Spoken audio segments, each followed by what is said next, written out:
એટલે હજી ઝાઝા કાંઈ વરવું નથી, હજી 40 વર્ષ પહેલા અહીં અમથા બાપા કરીને હતા, બરાબર? ઈ કોણ અમથા બાપા? એ તો ન ઓળખ, એ 30 વર્ષ પહેલા તો બધા ઓમાન વહી ગયા, આખું ફેમિલી ઓમાન શિફ્ટ થઈ ગયું.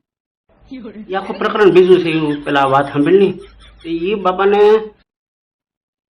4 છોકરીઓ મોટી અને 7 છોકરા, બરાબર? તો એમાં 4 છોકરીઓ અને 4 છોકરાના લગ્ન થઈ ગયા અને પછી બાપાની એક દી ઓટે બેઠા હતા, તો આપણે વિશ્રામ બાપા હતા ને, એને એ અમથા બાપાને વાત કરી કે તમારો ઓલો ટીડો છે એનો હક પણ તમારે કરવું હોય, તમારે હાડુભાઈની દીકરી છે, વાત કાને નાખું તમે કહો તો અમથા બાપા કે એ ક્યાં ટીડો? એ કે એટલે કે અરે તમારો એ કે 5મા નંબરનો ટીડો, એ હજી બાકી છે. એ કે વિશ્રામ બાપા કે બાકીની ક્યાં કરો છો? હજી એની પછી 2 છોકરા બાકી છે.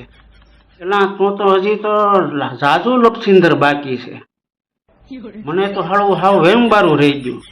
એટલે આવી બધી વાતો હતી. એટલે અટાણે તમારે એક છોકરું હોય ને તો જેમ છોકરું જેમ મોટું થાય એમ ઉપાધિ મોટી થતી જાય.